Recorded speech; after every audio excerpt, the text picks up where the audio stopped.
এবার পাকিস্তানে হামলা চালালো আফগানিস্তান। এবার প্রতিবেশী পাকিস্তানের বেশ কয়েকটি পয়েন্ট লক্ষ্য করে হামলা চালিয়েছে আফগানিস্তান। দেশটির প্রতিরক্ষা মন্ত্রণালয় শনিবার এক বিবৃতিতে এ তথ্য জানিয়েছে। আফগান সীমান্তের কাছে বিমান হামলায় ৪৬ জনকে হত্যার জন্য পাকিস্তানকে অভিযুক্ত করার পর এমন ঘটনা ঘটল। বিবৃতিতে পাকিস্তানে হামলার কথা সরাসরি উল্লেখ না করে বলা হয়েছে, হামলাগুলো অনুমানমূলক রেখার বাইরে চালানো হয়েছে। ডুরান্ড লাইনকে কাল্পনিক লাইন উল্লেখ করে আফগান মন্ত্রণালয় বলেছে, কাল্পনিক লাইনের বাইরে বেশ কয়েকটি পয়েন্টে হামলা সংঘটিত হয়েছে। দেশের দক্ষিণ পূর্ব দিকে প্রতিশোধ নেওয়ার জন্য এই লক্ষ্যবস্তু করা হয়। ডুরান্ড লাইন মূলত আফগানিস্তান এবং বর্তমান পাকিস্তানের মধ্যে অঞ্চল ও সম্প্রদায়গুলোকে বিভক্তকারী একটি ঔপনিবেশিক যুগের সীমানা। ১৯৪৭ সালে পাকিস্তান প্রতিষ্ঠার পর কোনো আফগান সরকার এটিকে আনুষ্ঠানিকভাবে স্বীকৃতি দেয়নি। ডুরান্ড লাইন আন্তর্জাতিকভাবে দুই দেশের সীমানা হিসাবে স্বীকৃত। আফগানিস্তান প্রায় সম্পূর্ণরূপে এটি বেড়া দিয়ে রেখেছে। আফগানিস্তানে ডুরান্ড লাইন একটি আবেগময় বিষয় হয়ে দাঁড়িয়েছে, কারণ এটি সীমান্ত দুই পাশে পশতুনদের বিভক্ত করে রেখেছে। বিবৃতিতে পাকিস্তানের কথা উল্লেখ করা হয়েছে কি না জানতে চাইলে পররাষ্ট্র মন্ত্রণালয়ের মুখপাত্র এনায়েতুল্লাহ খোরাজমি আল জাজিরাকে বলেন, আমরা এটিকে পাকিস্তানের ভূখণ্ড বলে মনে করি না, তাই আমরা অঞ্চলটি নিশ্চিত করতে পারছি না। পাকিস্তান সেনাবাহিনীর জনসংযোগ শাখা এবং পররাষ্ট্র মন্ত্রণালয়ের একজন মুখপাত্র তাৎক্ষণিকভাবে আল জাজিরার মন্তব্যের অনুরোধে সাড়া দেয়নি। তবে একটি নিরাপত্তা সূত্র শনিবার বার্তা সংস্থা এএফপিকে জানিয়েছে, আফগানিস্তান বাহিনীর সঙ্গে সীমান্তে গোলাগুলিতে অন্তত এক পাকিস্তানি আধাসামরিক সেনা নিহত ও ৭ জন আহত হয়েছে। পাকিস্তানের খাইবার পাখতুনখোয়া প্রদেশ ও আফগানিস্তানের খোস্ত প্রদেশের মধ্যবর্তী সীমান্তে দুই বাহিনীর মধ্যে রাতভর ভারী অস্ত্রশস্ত্র সহ বিক্ষিপ্ত সংঘর্ষও শুরু হয়েছে। এদিকে গতকাল শুক্রবার মন্ত্রিসভার এক ভাষণে পাকিস্তানের প্রধানমন্ত্রী শাহবাজ শরীফ বলেছেন, আমরা তাদের সঙ্গে ভালো সম্পর্ক চাই, কিন্তু আমাদের নিরপরাধ মানুষদের হত্যা করা থেকে টিটিপিকে নয় পাকিস্তান তালেবান থামাতে হবে, এটা আমাদের রেড লাইন। মাত্র ঘনিষ্ঠ মিত্র পাকিস্তানের সঙ্গে তালেবানের সম্পর্কে কেন ফাটল? গত বছর পাকিস্তানের সেনাপ্রধান জেনারেল আসিম মুনিরের সঙ্গে এক বৈঠকে আফগানিস্তানের পররাষ্ট্রমন্ত্রী আমির খান মুত্তাকি ২০২১ সালের আগস্টে তালেবান যখন কাবুলের ক্ষমতা দখল করে, তখন পাকিস্তানের স্বরাষ্ট্রমন্ত্রী শেখ রশিদ আহমেদ আফগানিস্তানের সঙ্গে তোরখাম ক্রসিংয়ে একটি বিজয়ী সংবাদ সম্মেলন করেছিলেন। তিনি বলেছিলেন, তালেবানের দ্রুত ক্ষমতায় আরোহণ একটি নতুন জোট তৈরিতে সক্ষম হবে এবং অঞ্চলটি বিশ্বব্যাপী গুরুত্বপূর্ণ হয়ে উঠবে। পাকিস্তানের তৎকালীন প্রধানমন্ত্রী ইমরান খানও তালেবানের ক্ষমতায় ফেরাকে আফগানদের দাসত্বের শৃঙ্খল ভাঙার সঙ্গে তুলনা করেছিলেন। প্রায় ২০ বছর ধরে তালেবানরা একটি পরিশীলিত ও টেকসই বিদ্রোহ করেছে। তারা এক পর্যায়ে আফগানিস্তানের ৪০টিরও বেশি দেশের মার্কিন নেতৃত্বাধীন জোটের মুখোমুখি হয়েছে। সেই সময়টিতে আফগানিস্তানের সীমান্তবর্তী অঞ্চল জুড়ে পাকিস্তানের অভ্যন্তরে আশ্রয় পেয়েছিল তালেবান নেতা ও যোদ্ধারা। তালেবান নেতারা পাকিস্তানের কোয়েটা, পেশোয়ার এবং পরে করাচির মতো বড় শহরগুলোতে উপস্থিতি এবং সংযোগ তৈরি করেছিলেন।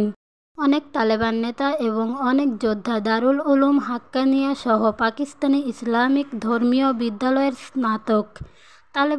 তালেবান আন্দোলনের প্রতিষ্ঠাতা মোল্লা মোহাম্মদ ওমরও সে দেশে পড়াশোনা করেছেন বলে জানা গেছে।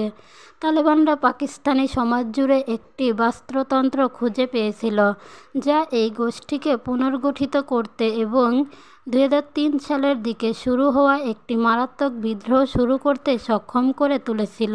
পাকিস্তানের সমর্থন ও আশ্রয় না পেলে তালেবানের সফল অভ্যুত্থান সম্ভব হতো না। এই প্রেক্ষাপটে দ্বিপাক্ষিক সম্পর্কের সাম্প্রতিক অবনতির কারণ কী?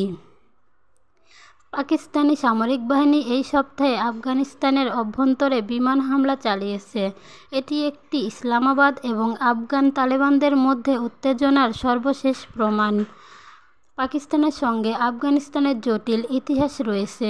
পাকিস্তান স্বাভাবিক মিত্র হিসেবে কাবুলে তালেবানকে স্বাগত জানালেও তালেবান সরকার পাকিস্তানের প্রত্যাশার চেয়ে কম সহযোগিতামূলক বলে প্রমাণিত হচ্ছে। বৃহত্তর আফগান সমাজের সমর্থন জোরদার করতে জাতীয়তাবাদী বাগাড়ম্বরের সঙ্গে নিজেকে যুক্ত করছে পাকিস্তান। তালেবান নেতারাও এখন একটি যোদ্ধা গোষ্ঠী থেকে সরকারে রূপান্তরিত হতে আগ্রহী। পাকিস্তানের উপর ভারী নির্ভরতার বাইরে আরও সম্পর্ক গড়ে তুলতে দৃশ্যত তাদের প্রচেষ্টা চলমান রয়েছে।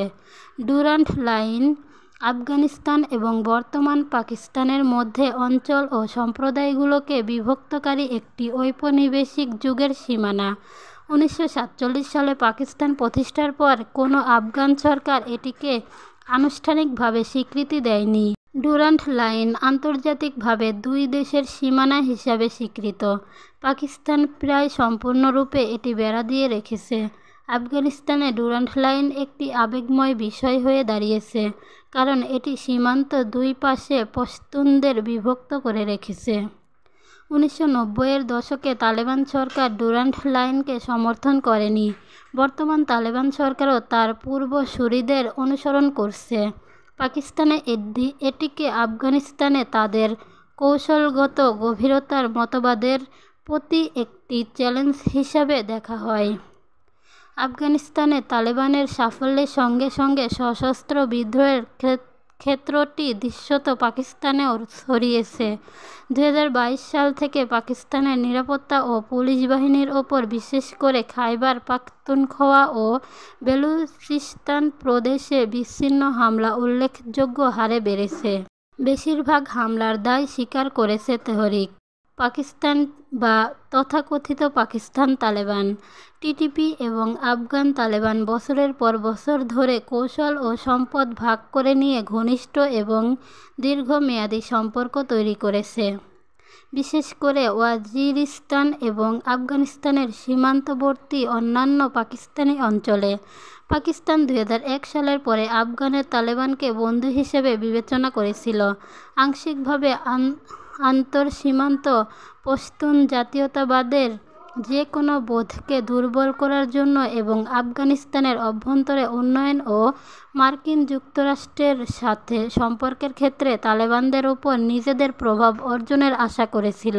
2011 সালে তৎকালীন মার্কিন সামরিক প্রধান মাইকেল মুলেন বলেছিলেন, হাক্কানি নেটওয়ার্ক আফগান তালেবানের একটি প্রধান শাখা। পাকিস্তানের শক্তিশালী গোয়েন্দা সংস্থা ইন্টার সার্ভিসেস ইন্টেলিজেন্স এজেন্সির একটি সত্যিকারের বাহু ছিল, কিন্তু বিশ্লেষকরা আগেই বলেছিলেন, পাকিস্তান যাই আশা করুক, আফগানিস্তানে ক্ষমতা দখলের জন্য তালেবানের প্রতি সমর্থনের ফলে পাকিস্তানি যোদ্ধা গোষ্ঠী এবং অন্যান্য সহিংস অরাষ্ট্রীয় শক্তিগুলো আরও সাহসী বোধ করতে শুরু করে। এতক্ষণ আমাদের সঙ্গে থাকার জন্য ধন্যবাদ। নিত্য নতুন খবর পেতে আমাদের চ্যানেলটি সাবস্ক্রাইব করে পাশে থাকবেন।